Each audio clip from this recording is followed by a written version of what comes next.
پاکستان سے باہر نکلو، صاف ستھرے ملک، اپنا نارتھ کراچی ماشاءاللہ، آتے ہی غلاظت کا ڈھیر، کچرے، مکھیاں. میں نے آتے ہی کل صبح 6 بجے میں پہنچا ہوں کراچی کینیڈا سے، بہت لمبی فلائٹ.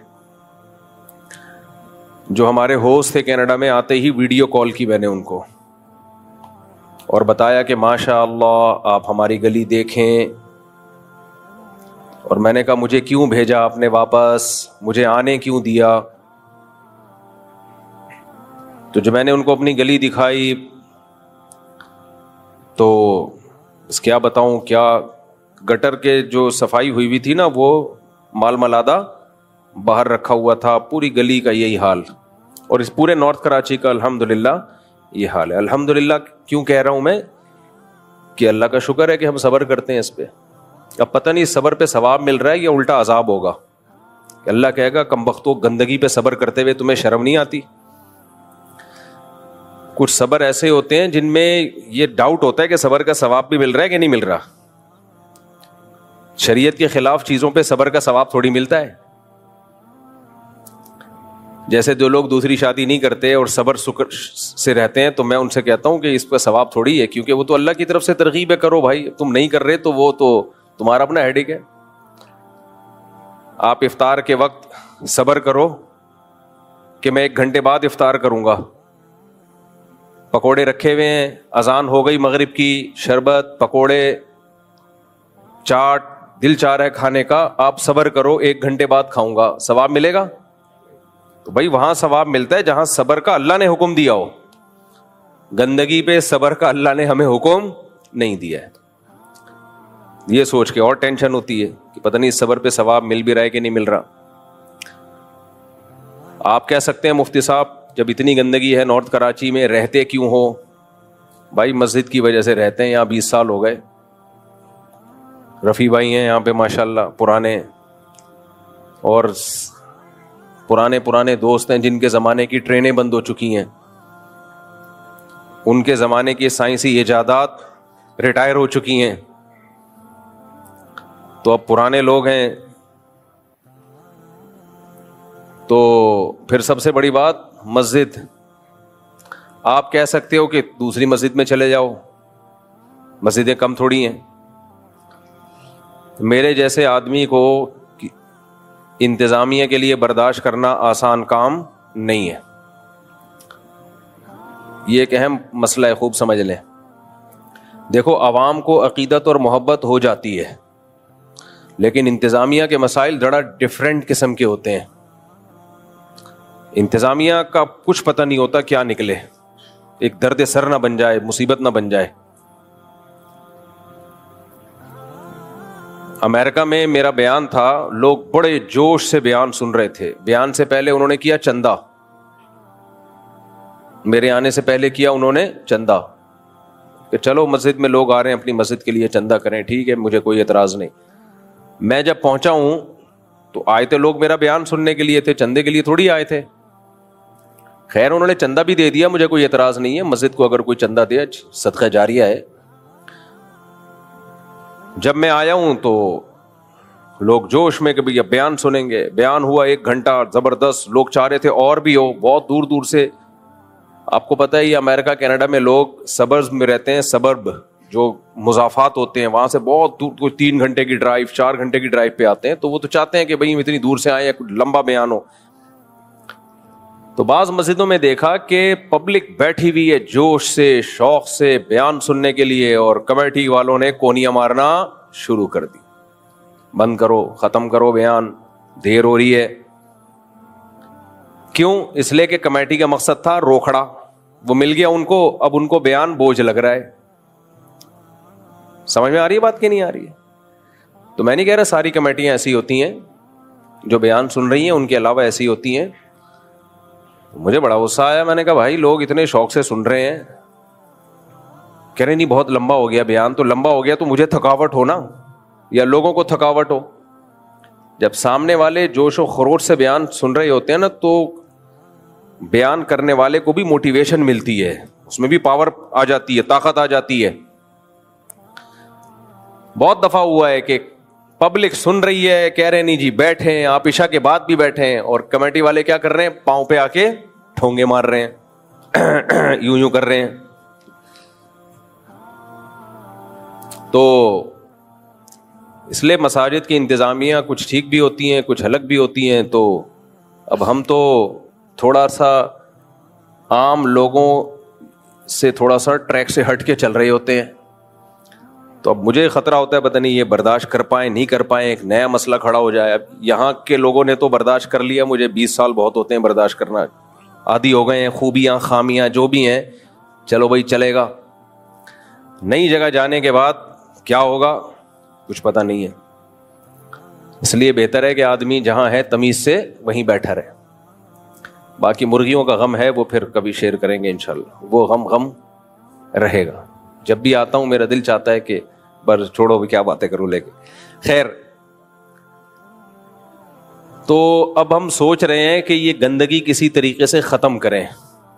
میں پلاننگ کر رہا ہوں مسلسل کہ بھئی یا تو ہم علاقہ چھوڑ کے کسی اچھے علاقے میں چلے جائیں, ڈیفینس چلے جائیں, ملیر کینٹ چلے جائیں, یا کوئی صاف ستھرا علاقہ وہاں چلے جائیں, یا پھر دوسرا آپشن یہ ہے کہ اپنے علاقے ہی کو اچھا بنا لیں. کیا خیال ہے بھائی؟ تو میں آج کل اس پہ ورک کر رہا ہوں تو کہ کیسے اپنے علاقے کو ہم صاف ستھرا رکھ سکتے ہیں. پہلے ہم کوشش کریں گے علاقے کے ناظم سے ملیں کہ بھائی گورنمنٹ کا کام ہے تو اللہ کا واسطہ آپ کر لو. گورنمنٹ نہیں کرے گی تو پھر ہم علاقے کے لوگوں کو جمع کریں گے کہ انسان کے بچے بن جاؤ, سب مل جل کے پیسے جمع کرتے ہیں, کوئی میکینزم بناتے ہیں کہ علاقہ صاف ستھرا رہے. اور صاف ستھرا کرنا کوئی کمال نہیں ہے, صاف ستھرا رکھنا مسئلہ ہے. اللہ کرے اس مہم میں کامیاب ہو جائیں, ورنہ پھر صبر کے علاوہ ہمارے پاس کوئی آپشن نہیں ہے. کیا خیال ہے رفیع بھائی؟ کوشش کرنی چاہیے نا. اور میرا ارادہ یہ ہے کہ ایک مہم کی صورت میں یہ کام کروں گا, اس کا ولاگ بھی بناؤں گا. اگر ہم اس میں کامیاب ہو جاتے ہیں کہ دیکھو ہمارے علاقے میں کتنا صاف ستھرا ہو گیا, بالکل نیٹ کلین, گلیاں چمک رہی ہیں, اگر ہم اس مہم میں کامیاب ہو گئے تو جو پروسیس ہم نے اختیار کیا تھا پورا ایک ایک اسٹیپ بائی اسٹیپ اس کا ولاگنگ کر کے ریکارڈ کر لیں گے. تو کراچی کے دوسرے علاقے والوں کے لیے بھی ایک یوں سمجھیں کہ ایک نمونہ ہوگا وہ, کہ بھئی آپ حکومت کی سے امیدیں مت لگاؤ.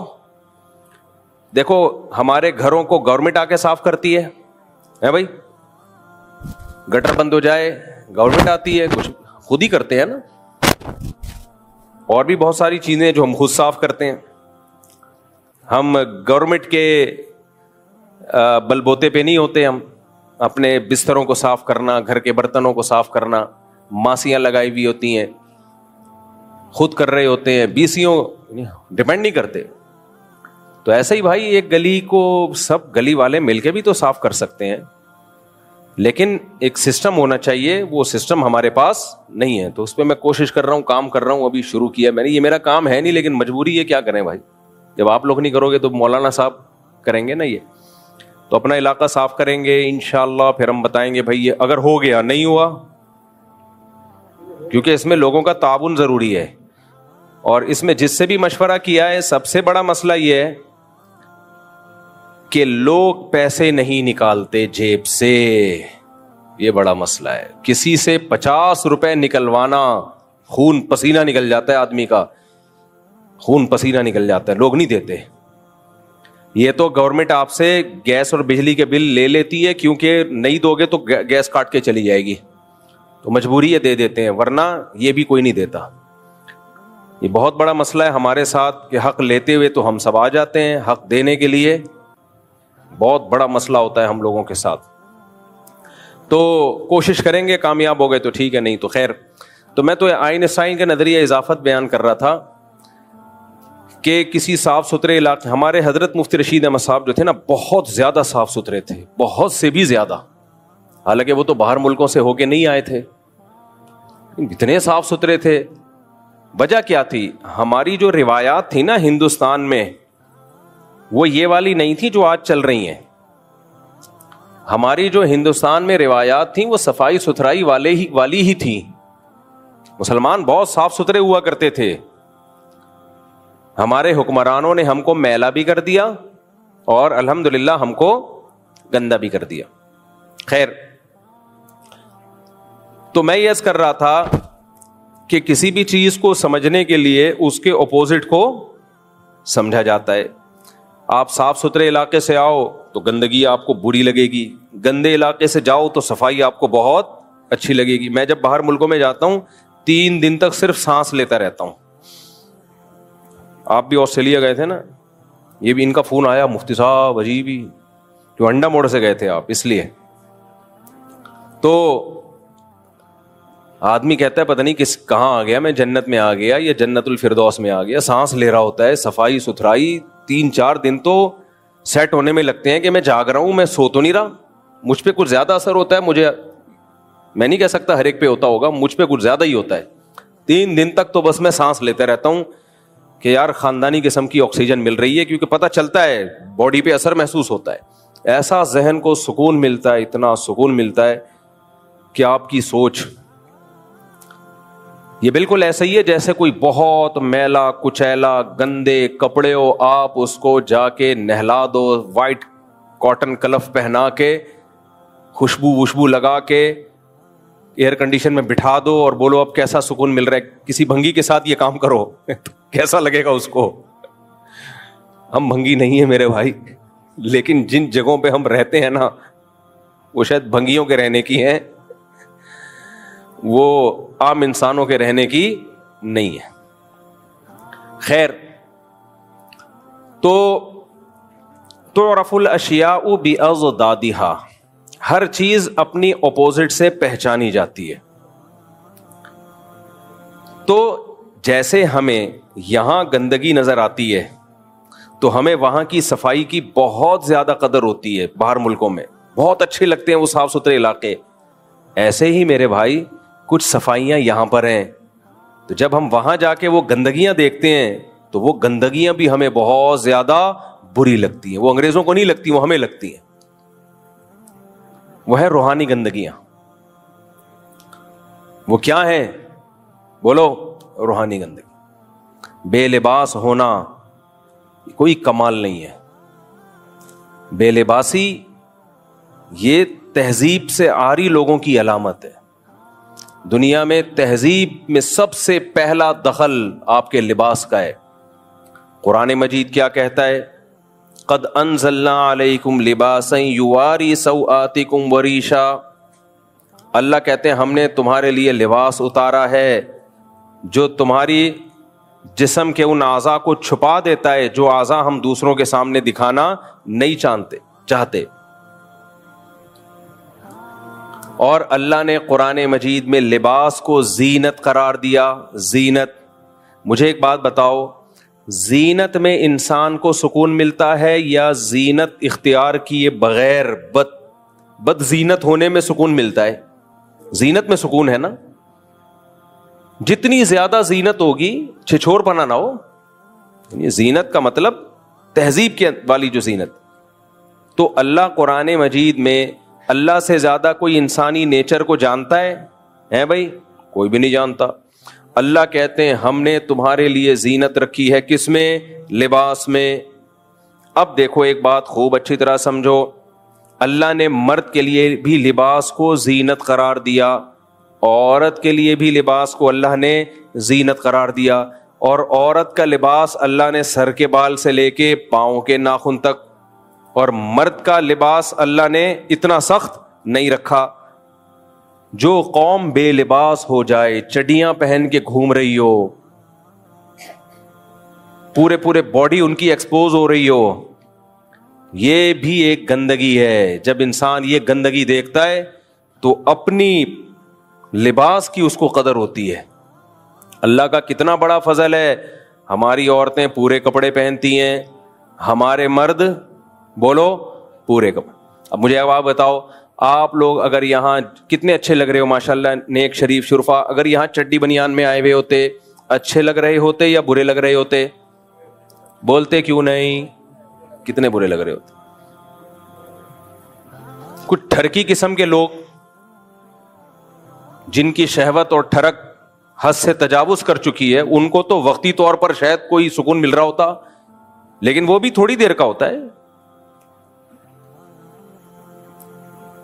نارملی اس سے انسان ڈپریشن میں جاتا ہے، اسٹریس میں جاتا ہے.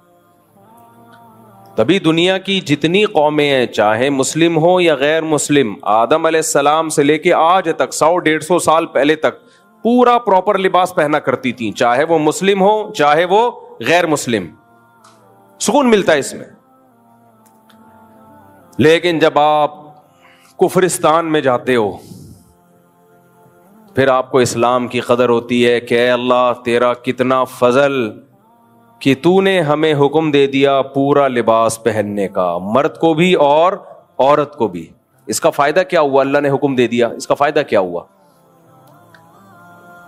میں آپ کو مثال سے سمجھاتا ہوں اس کا فائدہ کیا ہوا. مثال سے،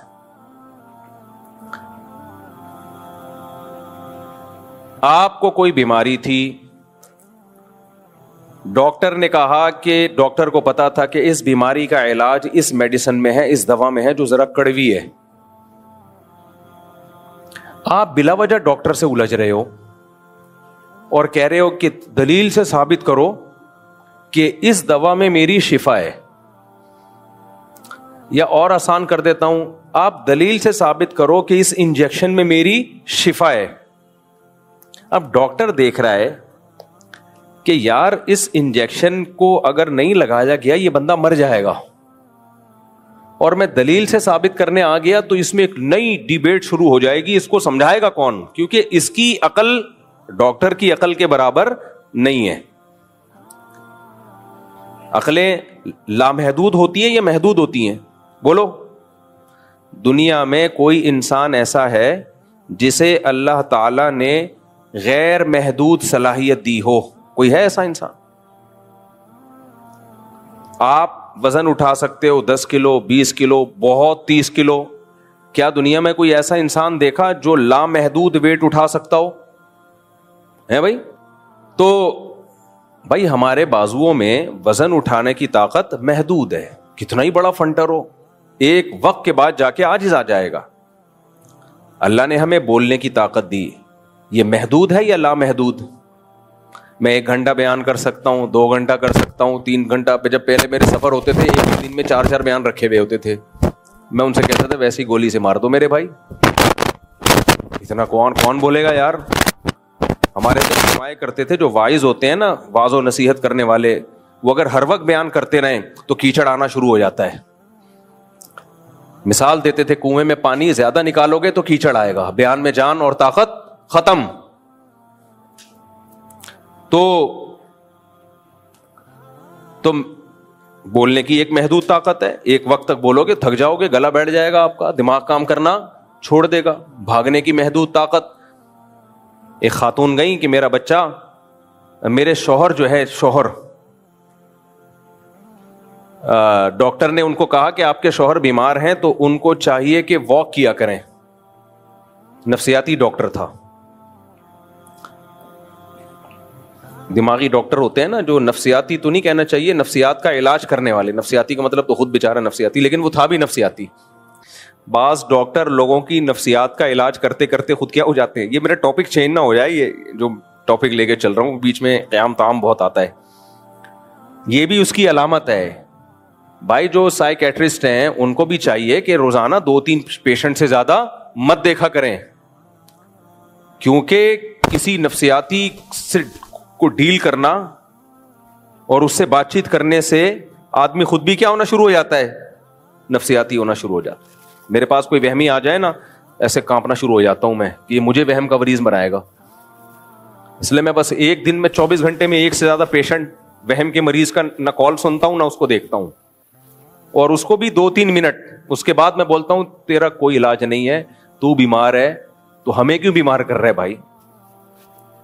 تو پانی کے ٹب میں ڈوب کے مر جا، کیونکہ ان کا غسل ہوتا ہی نہیں ہے نا. جب تک پانی کے ٹب میں نہیں گھس جائیں، سمندروں میں غوطے نہ لگائیں، ان کمبختوں کا وضو نہیں ہوتا. تو میں ان سے ایسے ہی کہتا ہوں، میں نے کہا تو مر جا.